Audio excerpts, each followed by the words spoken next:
Nous sommes à quelques 11 km de Ténès. Ici, les cascades de Trarnia, un site féerique que nous allons explorer en compagnie de notre guide. Notre guide accompagnateur touristique s'appelle Marwan Sefta et il est là, il nous attend. Je vais le rejoindre.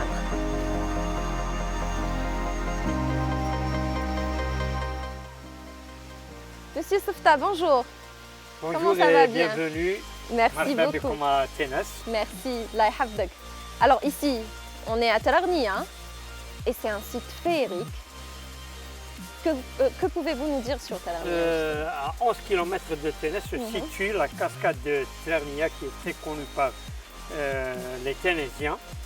Et actuellement, elle est connue par presque tous les Algériens qui viennent passer leurs vacances à la plage de Sidi Hamd Esmes et qui viennent se baigner ici à la cascade de Trarnia. C'est un endroit très féerique et très estimé par les habitants de la région. Les habitants de la région et les visiteurs de la région? Les visiteurs de la région. C'est de l'eau de source?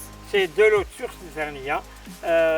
Bien avant, on s'alimentait en eau potable pour la ville de Ténès. Actuellement, il y a l'eau dessalement de l'eau de mer. Alors, on profite pour se baigner et un peu se distraire. Alors vous allez nous accompagner toute la journée, vous allez nous faire découvrir Ténès. Point de départ ici. Avec vous, nous allons découvrir Ténès. Suivez-nous.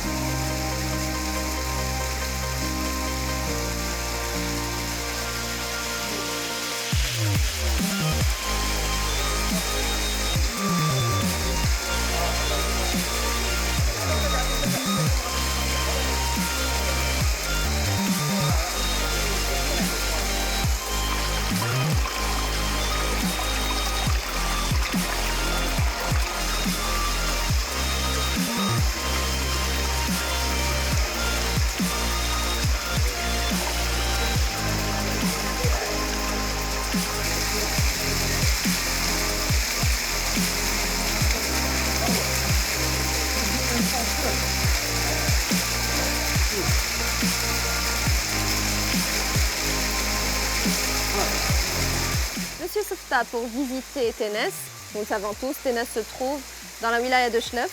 On fait appel aujourd'hui au directeur du tourisme et de l'artisanat de la wilaya. Bonjour Monsieur Bendouda. Bonjour, et vous êtes le bienvenu à Ténès et surtout à Chnef. Merci beaucoup. Rachid Bendouda, vous êtes donc le mieux placé pour nous parler des potentialités touristiques de la région. Bon, ici on est, comme vous voyez, on est à Ténès, précisément on est au sud de Trarnia, à la commune de Ténès. Cet endroit est connu pour son potentiel culturel tout d'abord et vert, surtout vert. On va découvrir pas mal de choses, des fleurs de cyclame, des fossiles. Vraiment, c'est un endroit très intéressant. Dans ce cadre, la direction de tourisme de Chnef elle est en train de développer ce circuit en intégrant le circuit vert dans les 5 circuits qu'on est en train de développer, le circuit historique, culturel et surtout aqua. C'est un circuit qui est spécifique pour la région de Bni Hawa et Ténès. Alors, sincèrement, vous allez découvrir pas mal de choses très intéressantes pour la région. Très bien, on y va tout de suite, sans plus tarder. Vous êtes le bienvenu. Allons-y, messieurs. Allez, je vous suis. Voilà, ça commence bien. Je vous suis. Très bien. Ouais. Je vous en prie.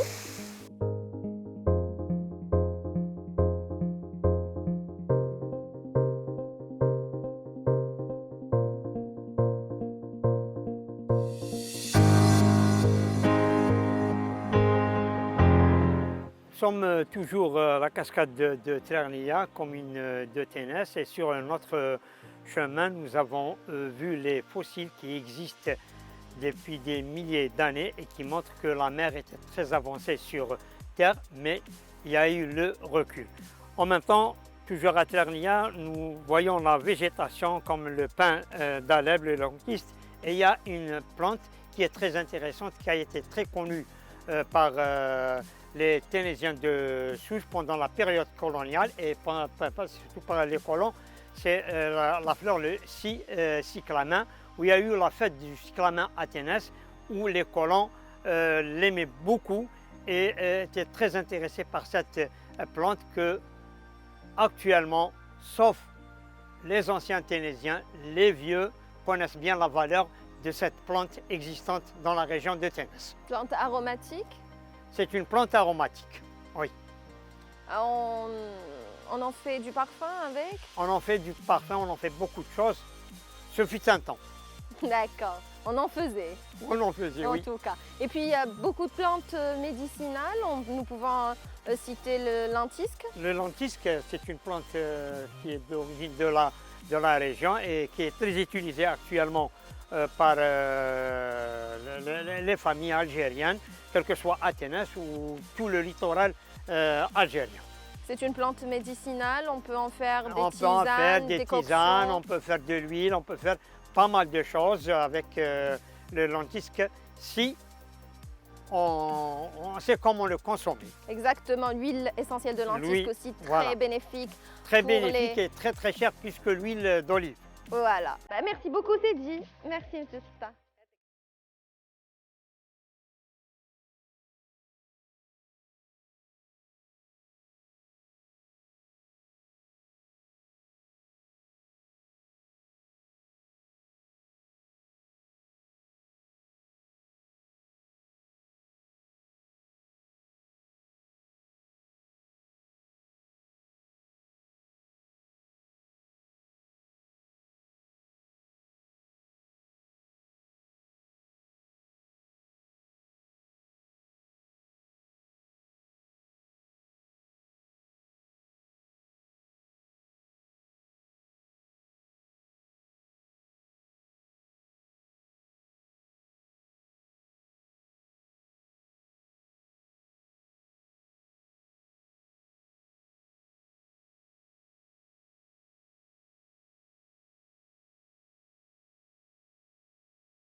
Alors messieurs, on arrive à Sidi Abdelkader. Ici, on est sur les hauteurs de Ténès et de là, on a une vue panoramique sur sur tout Ténès. Mais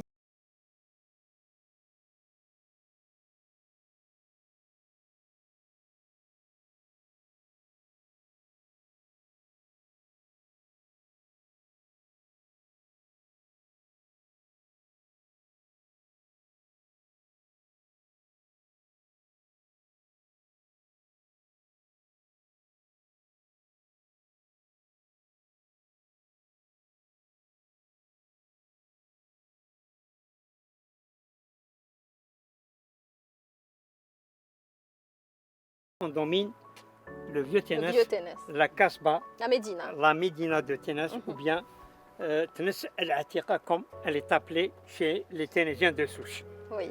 La Médina de Ténès, c'est l'une des plus anciennes Casbahs d'Algérie. Il est dit qu'elle est plus ancienne que la Casbah d'Alger, d'après les grands géographes et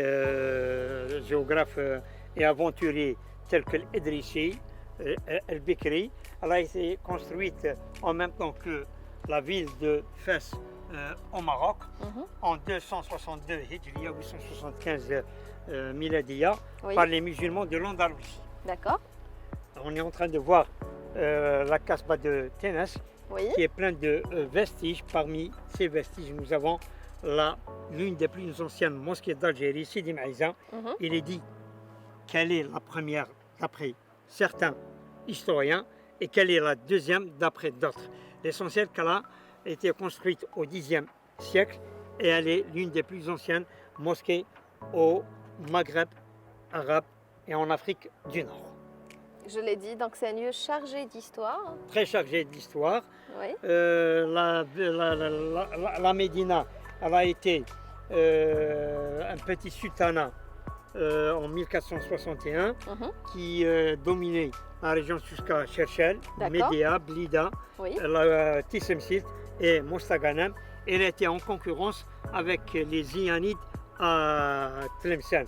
Il y a un grand lien politique, culturel entre Ténès et Tlemcen pendant la période des Zianides. Et justement, on est en train de voir tout ça juste en face de nous, juste en contrebas, il y a Burj Al Il y a Ghoula Burj d'un côté. Al Ghoula. Oui. C'est des remparts. C'est des Mhm. remparts qui protégeaient la ville ou bien la Casbah de Ténès. Et en même temps, quand on parle du vieux Ténès, si la ville de Ouadsouf était une ville aux 1000 coupoles, la Casbah de Ténès, c'est la ville aux 1000 légendes. Et parmi ces légendes, nous avons Burj Al Ghoula qu'on est en train de voir. Il y a le reste d'une tour de Mhm. contrôle qui domine la vallée de Oued Allala. Et Burj Al Ghoula, pourquoi elle est appelée Burj Al Ghoula? Parce qu'il est dit que il y a bien des siècles, il y avait un homme très riche qui n'avait que des filles. Sa femme était enceinte. Il avait juré que si cette fois il aurait une fille, il y aura le divorce entre lui et sa femme. Et à l'époque, le divorce était, je ne sais pas comment expliquer ça, quelque chose de honteux pour toute la famille. Et D'accord. Dieu a voulu bien que cet homme ait une fille. Alors, il a juré d'assassiner, de tuer cette fille, mais Dieu merci, pendant la nuit, d'un coup de son bras, il a poussé sa petite fille qui est tombée par terre. Cette petite fille s'est transformée en ogresse. Elle a regardé ses parents tout en leur disant Alhamdoulilah li jitouni weldin, c'est-à-dire vous êtes mes parents, je ne peux pas vous faire du mal. Et elle est partie ailleurs dans d'autres villes qui n'ont pas été citées. Et au plus tard, ces enfants ont grandi, ils sont revenus au vieux Ténas, à la cité, à la Médina. Ils ont trouvé un cordonnier dans la placette, Oui. il y a Rahba. Ils ont demandé la maison de la famille et le cordonnier a répondu Dar Al-Ghoula, je sais où est-ce qu'elle est. L'ogresse. Alors de ce temps-là, elle est appelée Burj Al Ghoula. Mesdames et messieurs, c'est une histoire qui vous donne la chair de excusez-moi. poule. Hein. Franchement, Il faut exploiter ça dans le domaine touristique Oui. et culturel Ouais. pour attirer plus de touristes dans notre région. Et c'est ce que fait la direction du tourisme actuellement, de préserver ces légendes et ces histoires attirantes. pour nous. Absolument, absolument, qui font toute la différence. Et on continue donc Burj Al Ghoula, nous avons aussi, on a Nous parlé avons du Bab al-Bahar, Oui, qu'on est en train de voir tout juste. Nous avons la mosquée de Lil Aziza. Lil Aziza, c'est aussi une légende. C'est la princesse de la petite principauté de Vieux Ténès, qui était la fille unique chez son père et qu'il aimait beaucoup, beaucoup, beaucoup. Elle est tombée malade, elle est morte très, très jeune. Et c'est pour cela que le sultan, dont on ne sait pas le nom, a construit cette petite mosquée. Elle est appelée Lilla Aziza. en l'honneur de sa fille. En l'honneur de sa fille. En 1985, des de sa recherches ont été défunte faites. fille. Oui, des recherches ont été faites. Ils ont trouvé une jarre pleine d'argent et de bronze. Le trésor enfoui de Ténès. Le trésor enfoui de Ténès, oui. Alors, vous étiez en train de parler de légendes et justement, Monsieur Bendouda, les circuits touristiques que vous organisez reposent aussi sur ces histoires, sur ces légendes. Justement, parce qu'à travers ces histoires, notre vision, la direction du tourisme de la Wilaya de Chlef, on voulait développer ces circuits à travers ces histoires et ces légendes. C'est dans ce sens qu'on a développé deux circuits importants au niveau de Tness, c'est le circuit culturel, Oui, ainsi que le circuit vert à travers ces forêts, comme on a vu les chutes du Trernia. Mais avant ça, on a fait une grande campagne de nettoyage pour ces sites historiques. On a donné même un hashtag, طينا تسمية تاع جمعة السياحة الثقافية.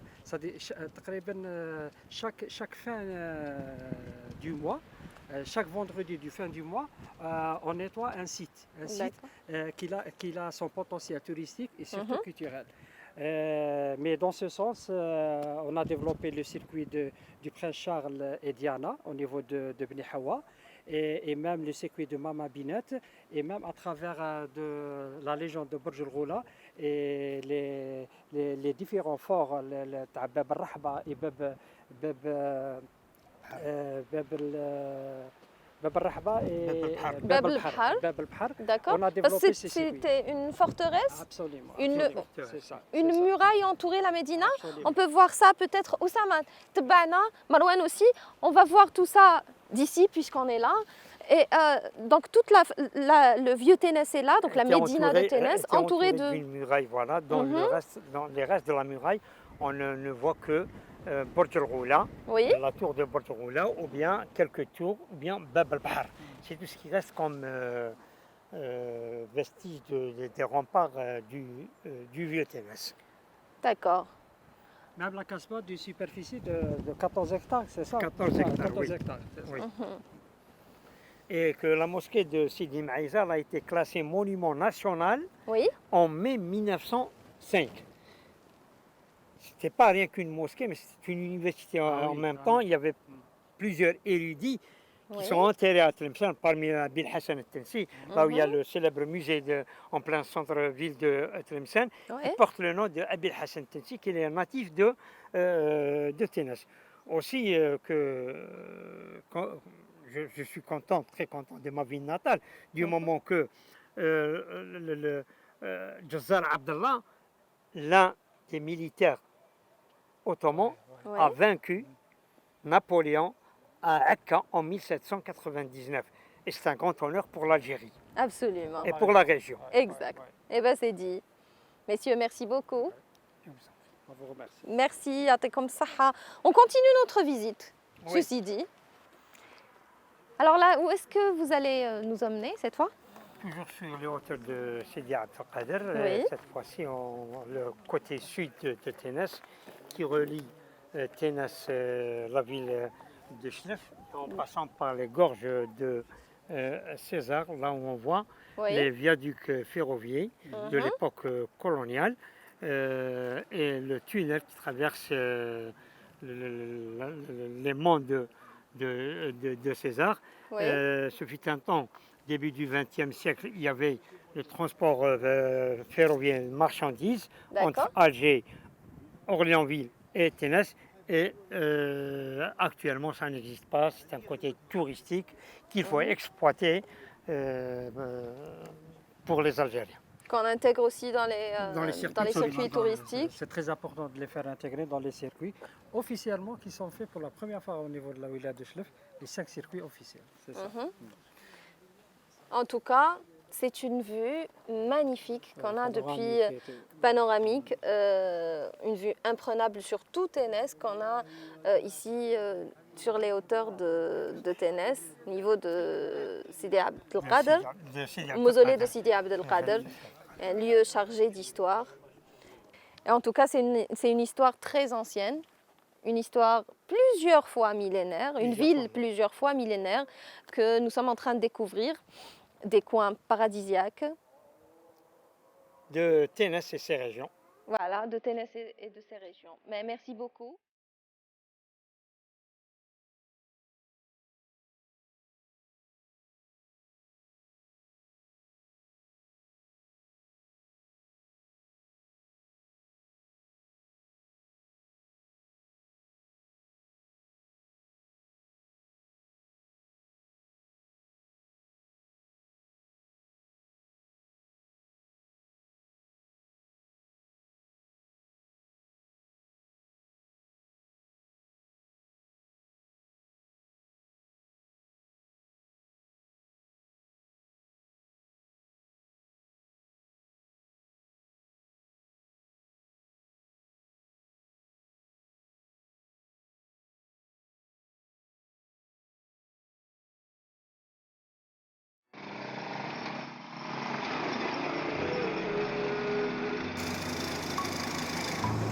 C'est la fin de notre émission. Merci à vous de nous avoir suivis. Je tiens à remercier l'équipe technique qui m'a accompagnée pour la réalisation de cette émission. Oussama Amior à l'image, Marwan Azaz à l'image et au drone, Mohamed Nabil Sabri au son, et puis Sid Ahmed Kouchir qui a assuré nos déplacements.